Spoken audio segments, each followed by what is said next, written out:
안녕하세요. 안전하고 행복한 학교를 만들어가는 빅마마의 행복한 학교 진행을 맡은 강지원 변호사입니다.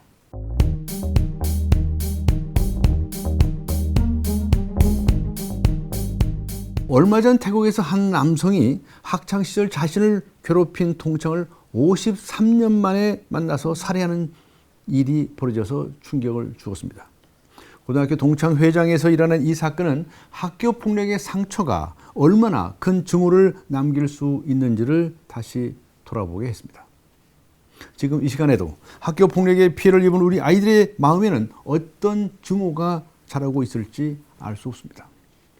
빅마마의 행복한 학교는 바로 그런 증오가 우리 아이들의 마음에 더는 자라지 않고 대신 서로 아끼고 배려하는 마음이 자라기를 바라면서 만들어가고 있습니다. 오늘도 저와 함께 따뜻한 조언을 해주실 분, 빅마마 어떤 분인지 화면으로 먼저 만나보시겠습니다.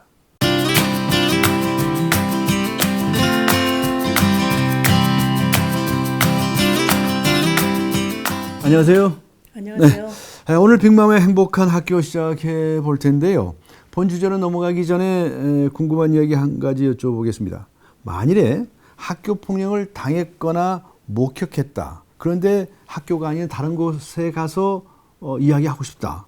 뭐 도움을 받았으면 좋겠다라고 하는 경우가 있을 수 있겠죠. 상담에서부터 신고 접수까지. 어떤 곳일까요?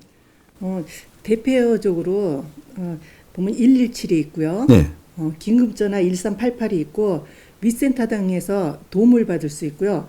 특히 학교폭력 피해자 가족협의회는 각 지역 센터들이 있는데요. 네. 그곳에서 학교폭력 상담과 그다음 보호 지원, 치유까지 전체적인 도움을 받을 수 있습니다. 그렇군요. 혼자서 고민하시지 마시고요. 네. 언제든지 도움 요청하세요. 도와드리겠습니다. 네. 그러면 오늘 빅마마의 행복한 학교 주제를 소개하겠습니다.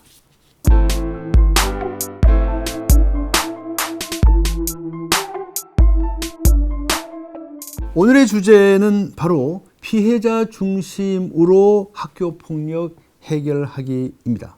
학교 폭력에는 피해자, 가해자, 방관자가 등장하는데요. 이 중에서 가장 중심이 되어야 할 것은 바로 피해자입니다. 그런데 실제 학교 폭력을 해결하는 과정에서 피해자의 의사나 결정이 배제되는 경우가 종종 생긴다고 하는데요. 아무래도 어른들이 개입해서 해결하다 보니까 이런 현상이 생기지 않을까 하는 생각이 되거든요. 피해자가 중요하지 않습니까? 일단은 문제는 사실 아이들이 일으키지만 어른들이 개입해서 도와줘야 되는 거는 사실 맞습니다. 네. 필요 부분인데요. 근데 대개 보면 이 해결하는 과정 속에서 보면은 아이들의 의견이 잘 받아들여지지가 않더라고요. 그러니까 어른들끼리 모여서 어른들끼리 화해를 이뤄나가는 경우들이 많아요. 그래서 네. 저희 피학생들이 보면은 부모의 원망들이 크더라고요. 오히려. 그래서 나는 너무너무 힘들고 견디기 힘든데 왜 부모들끼리 화해를 해가지고 끝내버리는지 모르겠다. 그래서 아이들이 되게 보면 원망하는 경우들이 많습니다. 네. 그런 화해 과정에서 그 피해자 자신이 배제되고 하면 그러면 어떤 문제가 생길까요? 하나 좀 실사례로 해서 한번 얘기를 해볼게요. 예. 여고생이었었는데요. 이 아이가 4명이 잘 놀던 친구 중에서 이제 따돌림을 당하기 시작을 한 거예요. 그러니까 너무 고통스러우니까 담임선생님한테 가서 도움 요청을 했어요. 그러니까 담임선생님이 이 아이들을 다 불러들인 거예요. 그래가지고 얘가 지금 너무 힘들다는데 너네 왜 이런 행동해?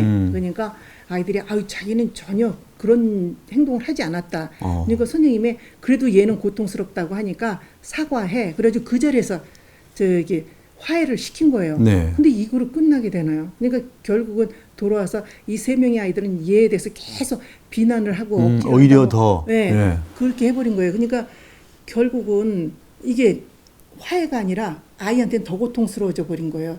그래가지고 결국은 2달 후에 그 아이가 극단적인 선택을 한 경우들이 있었거든요. 근데 사실 이런 사건들이 종종 발생하고 있어서 전부터 이게 참 안타깝더라고요. 네. 그래서 일단은 문제는 발생하면 아이의 좀 피학생의 의견을 좀 들어서 처리해야 된다는 거 이거 좀 생각 좀 해봐야 될 문제라고 생각합니다. 네. 좀 피해자가 피해를 보았기 때문에 문제가 생긴 거 아닙니까? 그렇다고 한다면 피해자의 의견이 가장 최고의 중심이 되어야 할 것 같은데 아무래도 민감한 문제이다 보니까 그런 것을 하기에 적합한 때가 있을 것 같다는 생각이 드는데요.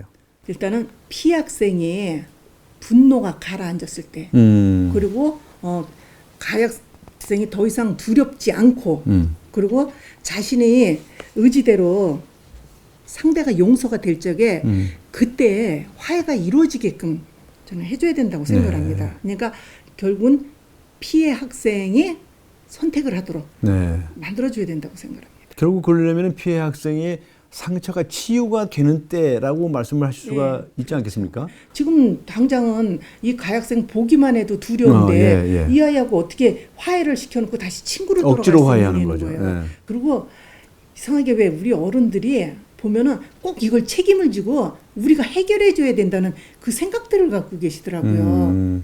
근데 그는 아이가 받아들였을 적에 아이가 회복이 됐을 때 얘기고 서두르는 거는 저는 좋은 건 아니라고 생각합니다. 결국 당사자는 학생들이다. 아이들이다. 네, 네, 그렇군요. 오늘 이 시간을 통해서 피해자 중심으로 학교 폭력을 해결하는 것이 왜 중요한지 또 어떻게 해야 할지에 대해서 알아봤는데요. 오늘 주제와 관련해서 특별히 강조하시고 싶으신 점은 또 어떤 점입니까? 일단은 문제가 생겼을 때는 피해자 중심으로 해서 해결을 해야 되는 거고요. 이 아이는 지금 해결이 됐다 하더라도 마음의 상처는 사실 남아있거든요. 그래서 반드시 이 아이들이 회복이 될 수 있도록 신경을 써야 되는 부분입니다. 해맑음센터에서 그런 활동을 하고 계시죠? 지금 피해 학생들 보호 지원을 위해서 활동을 하고요. 아이들이 회복이 돼서 다시 학교로 돌아갈 수 있도록 아이들에게 힘을 길러주는 그런 역할을 하고 있습니다. 네. 지금까지 빅마마 학교폭력 피해자 가족협의회 조정실 회장님과 함께 했습니다. 감사합니다. 네. 고맙습니다. 영화 파수꾼에서 희진이가 자신을 때리고 괴롭힌 친구 기태에게 하는 말이 있습니다. 한번 볼까요? 나 다음 주면 전학 가. 네 덕분에. 그래서 별로 사고받고 싶지 않다고 너한테. 전학 안 갔으면 너한테 까이기 싫으니까 받아줬겠지만 다음 주면 우리 볼 사이 아니잖아. 너 나 볼 거야? 아니잖아. 근데 내가 못하러 받아줘? 안 그러냐? 네, 이처럼 학교 폭력은 아이들에게 엄청난 상처인 동시에 관계의 단절까지 가져오고 맙니다. 아이들의 관계가 더 이상 분노 속에서 단절되지 않도록 하기 위해서라도 우리 사회의 학교 폭력은 정말 없애야 됩니다. 안전하고 행복한 학교를 만들어가는 빅마마의 행복한 학교. 다음 시간에도 따뜻한 관심으로 함께해 주시기 바랍니다.